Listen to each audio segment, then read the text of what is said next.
మకర రాశి.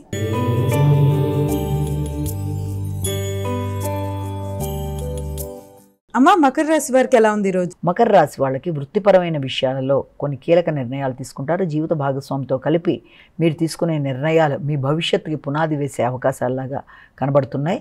ఆల్రెడీ ఇంతకు ముందున్న ధనాన్ని ఏ విధంగా పెట్టుబడి పెట్టి దాన్ని మనం పెంపొందించుకోగలం అన్న విషయంలోనూ, స్థిరాస్తులకు సంబంధించిన విషయం, సంతాన వర్గానికి సంబంధించిన విషయాలలో, వారి యొక్క బాగోగులకి సంబంధించి దీర్ఘకాలిక పెట్టుబడుల విషయాలు మొదలైనవి మీరు ఆలోచనలు చేసే అవకాశం కనబడుతుంది. అయినప్పటికీ వృత్తి చేసే ప్రదేశాలలో ఉన్నత స్థాయి స్త్రీలతో విభేదాలకు దూరంగా ఉండవలసిన నేపథ్యం అయితే ఒకటి కనబడుతుంది. అంతేకాకుండా స్థిరాస్తి వ్యవహారాల మీద అధిక శ్రద్ధ చూపిస్తారు.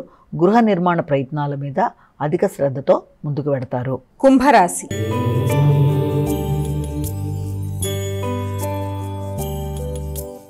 అమ్మా, కుంభరాశి వారికి ఎలా ఉంది ఈరోజు? కుంభరాశి వాళ్ళ విషయాన్ని కనుక తీసుకున్నట్లయితే కుంభరాశి వాళ్ళకి అధిక శ్రమ, నైపుణ్యాలు పెంపొందించుకుంటారు.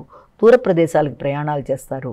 పడిన శ్రమకి తగిన స్థాయిలో మీకు ప్రతిఫలం కనబట్టలేదనే భావన, నూతన ప్రయత్నాలు సామాన్య ఫలితాలు ఇస్తూ ఉండడం, ఎంత కష్టపడ్డా తగిన స్థాయిలో ప్రతిఫలం కనబట్టలేదన్న ఘర్షణాత్మకమైన వాతావరణం వల్ల ఎమోషన్స్ని కంట్రోల్ చేసుకోవడం కొంతవరకు కష్టమవుతుంది.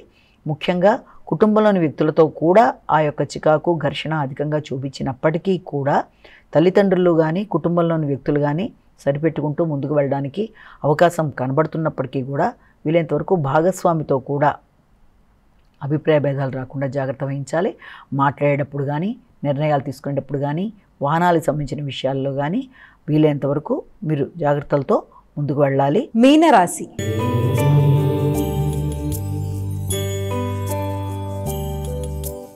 అమ్మా, చివరిదైన మీనరాశి వారికి ఏ విధంగా ఉంది? ముఖ్యంగా ఆరోగ్య సంబంధమైన విషయాల మీద ఎక్కువ దృష్టి సారించాలి.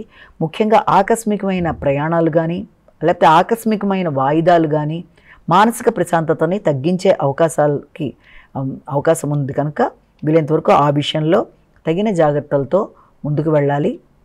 ముఖ్యంగా డ్రైవింగ్ చేసేవారు కానీ, లేకపోతే నూతన స్థిరాస్తులు కొనుగోలు కొరకు చేసే ప్రయత్నాల్లో కానీ అది మీరు ఆశించిన స్థాయిలో ఉండకపోవడం బట్టి, లేకపోతే ఆ కొనుగోలు అమ్మకాల విషయంలో కూడా అవి ఆశించిన స్థాయిలో లేకపోవడం, మిశ్రమ ఫలితాలు ఇవ్వడం బట్టి కూడా అవి తాత్కాలికంగా వాయిదా పడే అవకాశాలు లాంటివి, చివరి క్షణంలో అగ్రిమెంట్స్ లాంటివి ఆగిపోయే పరిస్థితులు లాంటివి, లేకపోతే మధ్యవర్తిత్వం వల్ల కొన్ని రకాలైన ఇబ్బందులు ఎదుర్కొనే పరిస్థితులు లాంటివి ఉన్నప్పటికీ కూడా మీ భాగస్వామి యొక్క సమయస్ఫూర్తితో, మీ యొక్క ఆలోచన వ్యవహారంతో అలాంటి సమస్యల్ని కొంత నిదానంగానైనా అధిగమించగలరన్న విషయాన్ని మనం ఇక్కడ గుర్తుంచుకోవాలి.